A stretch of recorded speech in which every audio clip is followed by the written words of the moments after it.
एक बार किसी एक नगर में एक साहूकार था। उसके घर में धन की कोई कमी नहीं थी, लेकिन कोई संतान न होने के कारण वह बहुत दुखी रहता था।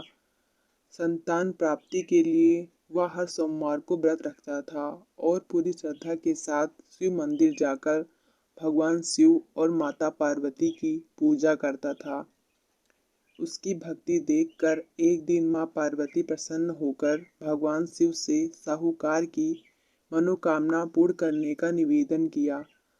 पार्वती जी के आग्रह पर भगवान शिव ने कहा कि हे पार्वती, इस संसार में हर प्राणी को उसके कर्मों का फल मिलता है और उसके भाग्य में जो है उसे भोगना ही पड़ता है।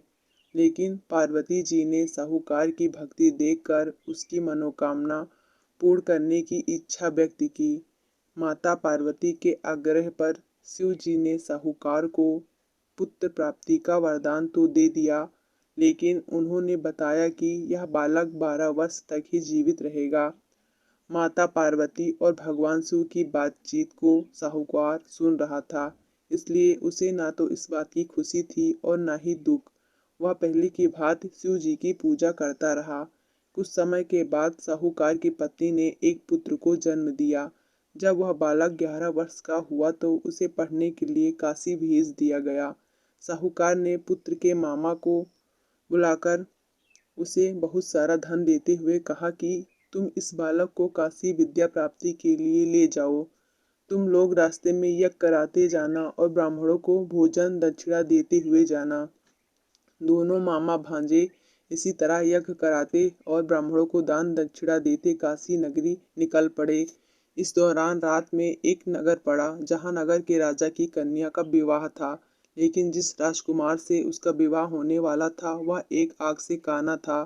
राजकुमार के पिता ने अपने पुत्र का काना होने की बात को छुपाने के लिए सोचा क्यों न उससे साहूकार के पुत्र को दूल्हा बनाकर राजकुमारी से विवाह करा दूं।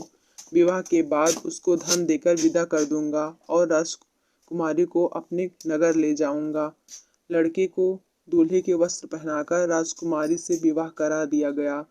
साहूकार का पुत्र ईमानदार था, उसे यह बात सही नहीं लगी, इसलिए उसने अवसर पाकर राजकुमारी के दुपट्टे पर लिखा कि तुम्हारा विवाह तो मेरे साथ हुआ है, लेकिन जिस राजकुमार के संग तुम्हें भेजा जाएगा वह एक आंख से काना है।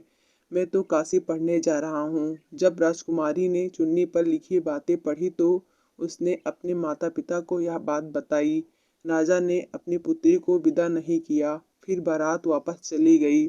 दूसरी ओर साहूकार का लड़का और उसका मामा काशी पहुंचे और वहां जाकर उन्होंने यज्ञ किया। जिस दिन लड़का 12 साल का हुआ उस दिन भी यज्ञ का आयोजन था। लड़के ने अपने मामा से कहा कि मेरी तबीयत कुछ ठीक नहीं है। मामा ने कहा कि तुम अंदर जाकर आराम कर लो। शिव जी के वरदान अनुसार कुछ ही देर में उस बालक की प्राण निकल गए। मृत भांजे को देखकर उसके मामा ने विलाप करना शुरू किया। संयोगवश उसी समय शिवजी और माता पार्वती उधर से जा रहे थे। पार्वती माता ने भोलेनाथ से कहा, स्वामी, मुझे इसके रोने के स्वर सहन नहीं हो रहा। आप इस व्यक्ति के कष्ट को अवश्य दूर करें। जब शिवजी मृत बालक के समीप गए तो वह बोले कि यह उसी साहूकार का पुत्र है जिसे मैंने 12 वर्ष की आयु का वरदान दिया था।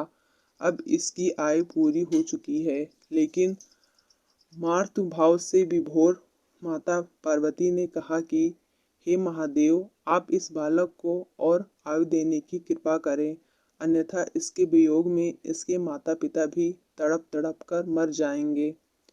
माता पार्वती के पुनः आग्रह पर भगवान शिव ने उस लड़के को जीवित होने का वरदान दिया। शिव जी की कृपा से वह लड़का जीवित हो गया।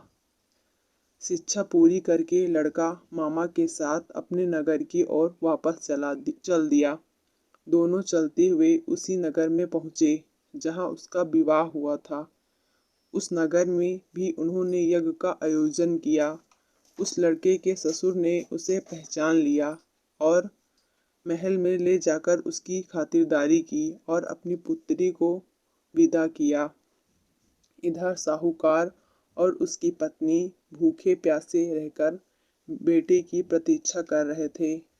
उन्होंने प्रण कर रखा था कि यदि उन्हें अपने बेटे की मृत्यु का समाचार मिला तो वह भी प्राण त्याग देंगे, परंतु अपने बेटे के जीवित होने का समाचार पाकर वह बेहद प्रसन्न हुए।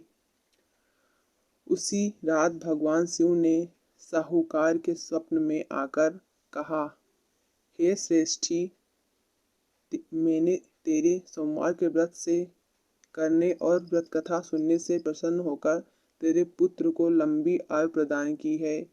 इसी प्रकार जो कोई सोमवार व्रत रखता है या कथा सुनता है और पढ़ता है, उसके सभी दुख दूर होते हैं और सभी मनोकामनाएं पूर्ण होती हैं।